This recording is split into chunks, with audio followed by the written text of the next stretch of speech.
Ladies and gentlemen and dear friends, over the past few years, Sri Lanka has been facing a drastically crisis like balance of payment crisis, higher inflation, price hikes, fuel and electricity shortages, food shortages, lacks of life-saving drugs in hospitals and paper shortages in educational sector as well as the crisis in tourism and entertainment industry, and it resulted the unprecedented protest has been going on in Sri Lanka in its history of 73 years of independence. And in this video you will get to know about the serial crisis in Sri Lanka from its independence to till now in the following step. Number first, we will know about the Sri Lanka in brief, and in second, the crisis before its independence, and third, the political crisis and civil war, in fourth, the natural disaster and terrorism, and fifth, and the most important, that is economic crisis, which shook the island nation badly. Now, we will discuss about the brief history of Sri Lanka. Sri Lanka is formally known as Ceylon and officially it is known as the Democratic Socialist Republic of Sri Lanka. Sri Lanka is an island nation in South Asia. It lies in the Indian Ocean, southwest of Bay of Bengal and southeast of Arabian Sea. It is separated by Gulf of Mannar and Pak Strait from Indian Peninsula.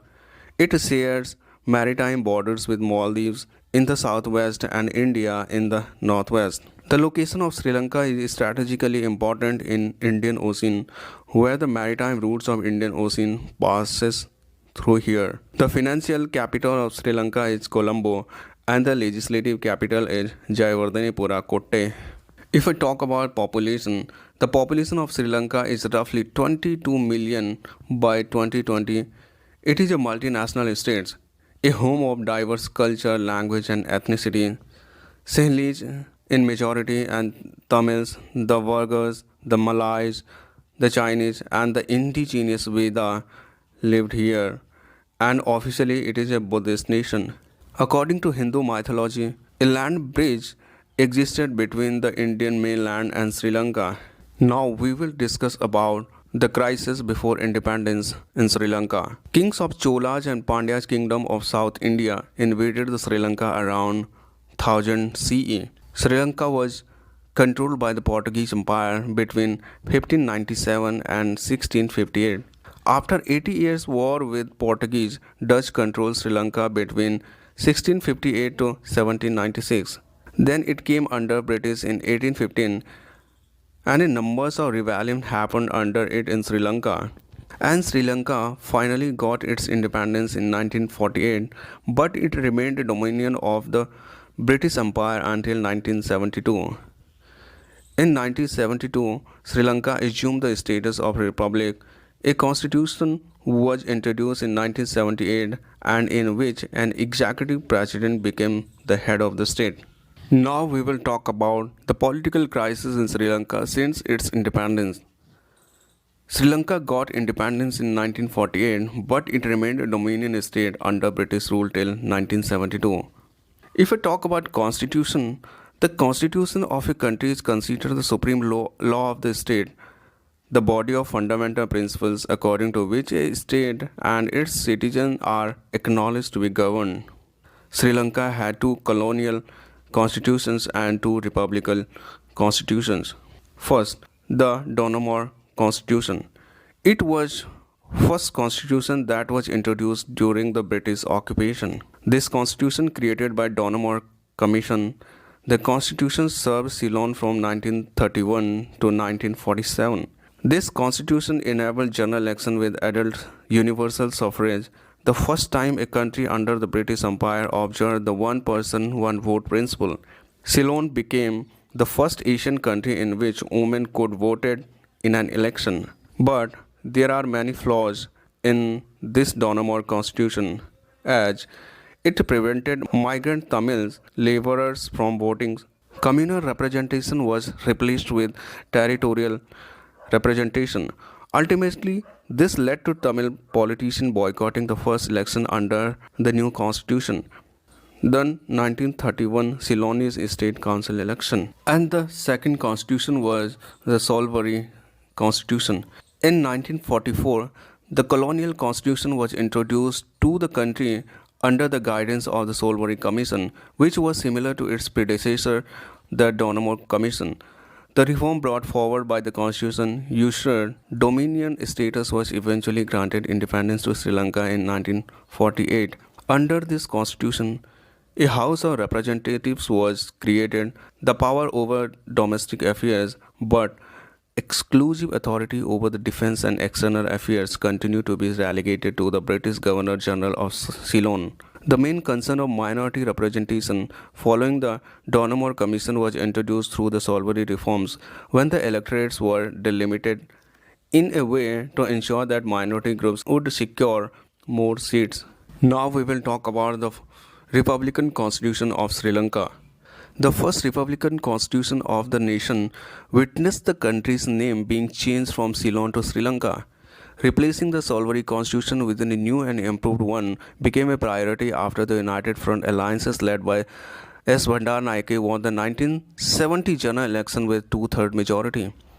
This constitution declares Ceylon to be a free, sovereign and independent republic pledged to realize the objectives of socialist democracy, and it will also secure fundamental rights and freedom to all citizens. Now we will talk about the key features of the first Republican Constitution.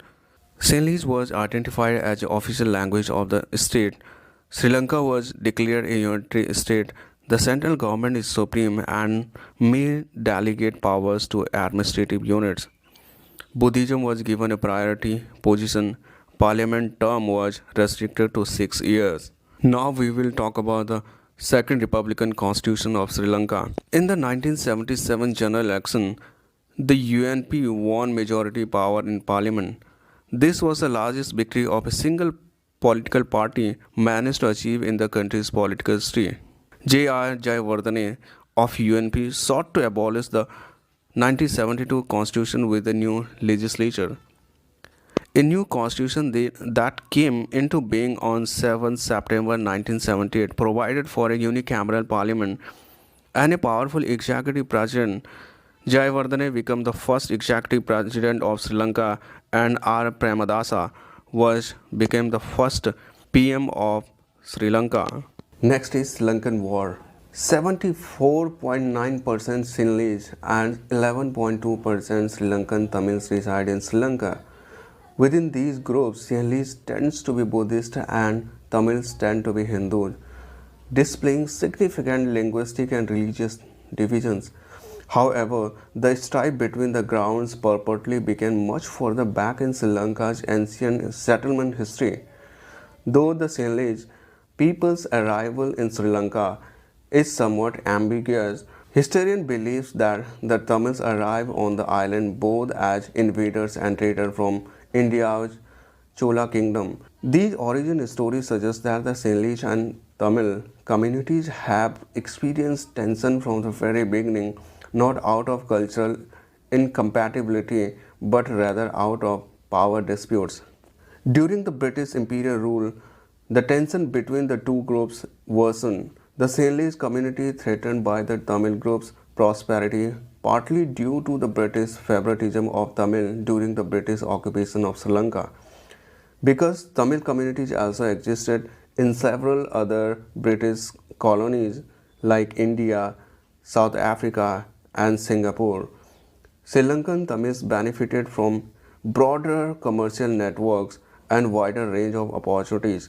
Moreover, British colonial authorities often placed English language school in predominantly Tamil areas, providing Tamils with more civil services and professional opportunity than their Sinhalese counterpart.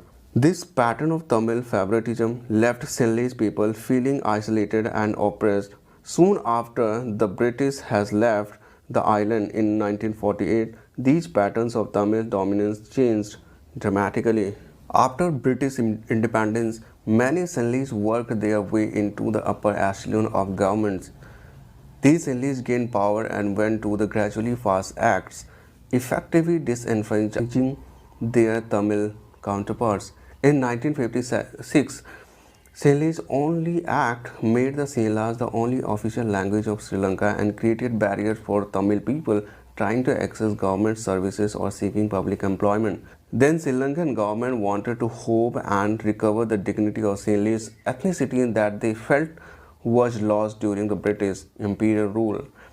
Another pertinent policy was that of standardization, which aimed to provide more educational opportunities for disadvantaged Sinhalese students.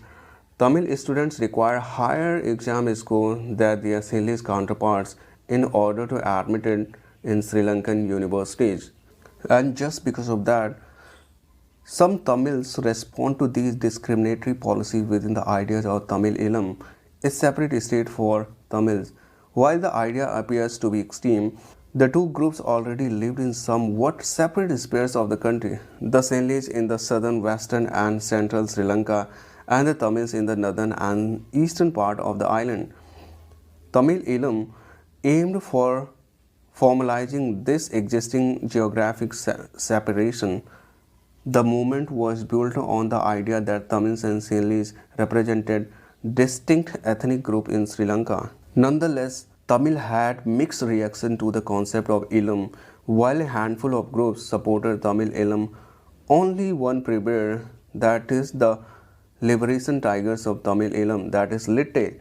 Litte destroy other budding Ilam groups like the Tamil Ilam Liberation Organization, that is TELO, to become the sole representatives of Tamils, and the conflict then escalated into civil war. The war especially began after a day of riots targeting Tamils in Colombo in July 1983. The fighting lasted just under 3 decades and ended in May 2009 when the Sri Lankan government announced that they killed the Litte leader Prabhakaran. Litte was an uncompromising group inspired by the Govera and his guerrilla warfare tactics.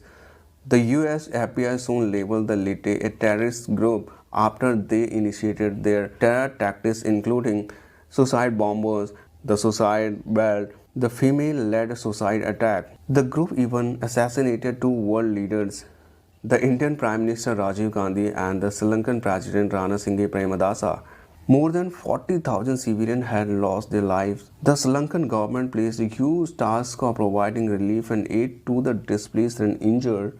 The total cost of 26-year war is estimated around 200 billion US dollar. And now the next crisis, that is natural crisis in Sri Lanka. As Sri Lanka is an island nation as well as a tropical nation in Indian Ocean, the country is vulnerable to cyclones due to its position near the confluence of Arabian Sea, Bay of Bengal and the Indian Ocean. And the next is tsunami and cyclones in Sri Lanka.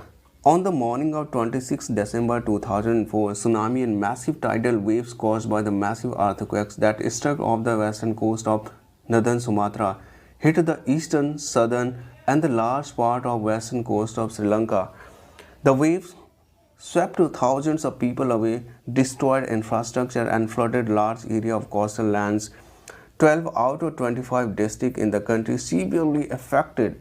As the government reports more than 27,000 deaths, almost 9 lakh people displaced, within over 79,000 houses destroyed. The tidal wave has particularly affected the coastal districts of Jaffna, Mullaitivu, Trincomalee, Batticaloa, Ampere, Hambantota, Matara and Gale. And the next crisis, that is terrorism in Sri Lanka. Sri Lankan civil war between 1983 to 2009 happened because of Litte and government. Sri Lanka is also a South Asian country, so it is also affected by the Pak-sponsored terror activities. The most recent in 2019, Sri Lanka Easter bombings in Colombo, Negombo and Batticaloa. Easter Sunday, a series of explosions occurred at 3 Christian churches, denominations and hotels across Sri Lanka. And the most important crisis, that is economic crisis in Sri Lanka, which Sri Lanka is facing right now. There are so many reasons behind it. The Sri Lankan economic crisis is an ongoing crisis in island country of Sri Lanka that started in 2019. It is the country's worst economic crisis since its independence in 1948. It has led to unprecedented levels of inflation. Near depletion of foreign exchange reserves, shortages of medical supplies, and increase in prices of basic commodities, the crisis is said to have begun due to multiple factors like tax cuts and money creation, external debt, debt trap, foreign remittances, tourism hit by Easter bombings in 2019 and COVID pandemic, agricultural crisis, Russian-Ukrainian war, corruption and impunity. According to W. Vijayawardene, a former deputy governor of Central Bank of Sri Lanka, the country was a long way into an economic crisis in 2015. Then 2015, new government of Sri Lanka had been warned by the Institute of Policy Studies of Sri Lanka about a number of risks, but due to coalition government, they could not get the policy pushed through parliament, which could eventually result in further policy confusion in the coming months. Now we will discuss the causes of economic crisis in Sri Lanka. The first, that is the tax cuts and money creation. The government of Sri Lanka under President Gotabaya Rajapaksa made large tax cuts that affected government revenue and fiscal policies, causing budget deficit to soar. These were increased tax-free threshold that resulted in a 33.5% decline in registered taxpayers, reducing VAT to 8%, reducing corporate tax from 28% to 24%, and many more. To cover government spending, the central bank began printing money in record amounts, ignoring advising from the IMF to stop printing money and instead hike interest rates and raises taxes while cutting spendings. And the second is external debt. Until mid 2000, the Sri Lankan debt was mainly from multilateral lend agency, but under the leadership of Mahinda Rajapaksa, Sri Lanka issued its first international sovereign bond in 2007 with high interest rate to incentivize investors. Sri Lanka's foreign debt increased substantially, going from $11.3 billion in 2005 to $56.3 billion in 2020, while foreign debt was about 42% of the GDP in 2019. It rose 119% of its GDP in 2021. By Feb 2022, the country had only $2.31 billion left in its reserves, yet faces debt repayment of around $4 billion in 2022. And the third is debt trap. As part of its Belt and Road Initiative, China has made enormous investment in Sri Lanka for extensive infrastructure program which intended to construct ports, roads, railroads and pipelines throughout Asia, Europe and Africa. Sri Lanka's Hambantota port is perfect example to show how the debt trap diplomacy of China played out. The Sri Lankan government planned the billion-dollar Hambantota port project with the expectation that it would, among other things, provide logistical and commercial benefits. The main goal of this project has to increase ship traffic along the east-west shipping route, which is barely 10 nautical miles south of Hambantota and would ease pressure on the Colombo port. Under President Mahinda Rajapaksa's administration, the project got underway in 2008. The first phase's construction cost $361 million, of which 85% was funded by loan from Exim Bank of China at an interest rate of 6.3%. Due to political unrest, the construction got halted in 2010 and Sri Lanka was struggling to pay the debt. As per mainstream media reporting, Sri Lanka negotiated debt-to-equity swap agreement with China Merchant Port Limited, that is called Siam Port, and leased them the Hambantota port for 99 years. As per the estimates, out of the total outstanding foreign currency debts of $26.4 billion, about $7.1 billion was debt from China only. And the fourth is fall of foreign remittances. While continuing heavy money printing and strict exchange control, thus pushing down the market value of the rupees. By Feb 2022, while the government attempts to keep the currency pegged at 200 rupees per US dollar, but the unofficial market value of the rupee exceeded 248 to the dollar. This led to foreign workers remitting money through an official channels, causing Sri Lanka banks to run out of foreign currency and foreign remittances to crash with a 61% reduction in official remittances in Jan 2022. And the number fifth, that is tourism. The country's tourism sector represented over one-tenth of the GDP of Sri Lanka. The sector was drastically affected by 2019 Easter bombings and the COVID-19 pandemic prevented recovery. And the number six, that is agriculture crisis. Sri Lanka had been self-sufficient in rice production with imports limited to especially rice which as basmati. In April 2021, President Gotabaya Rajapaksa announced that Sri Lanka would only allow organic farming and banning inorganic fertilizer and agrochemicals based fertilizers.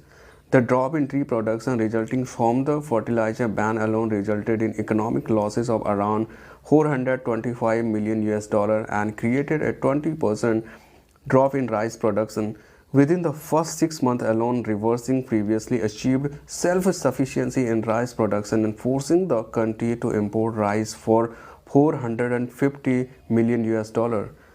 The banning of trade of chemical fertilizers and pesticides produced a severe economic crisis since the population expects to remain without income and without food. And the number six, that is COVID pandemic. World supply chain has been stagnant and it also made the bad impact on Sri Lanka like other countries. And the number seven, that is Russo-Ukrainian war. The repercussions of the 2022 Russian invasion of Ukraine are considered to have affected the already sluggish economic condition of Sri Lanka. The invasion has further exacerbated the economic calamity of country due to Russia being the second biggest market to Sri Lanka in tea exports, and Sri Lanka's tourism sector is heavily reliant upon Russia and Ukraine as most of the tourist arrivals are from the two nations. The Ukrainian President Vladimir Zelensky stated that Russia is accountable for the economic crisis in Sri Lanka, accusing Russia of exacerbating a global crisis and fueling inflation. And the number eight, that is corruption and impunity. A UN report in September 2022 highlighted that impunity of Sri Lankan officials for human rights violations and economic crimes in the country are reasons of its economic crisis. Sri Lanka ranks 102 in the Corruption Perception Index.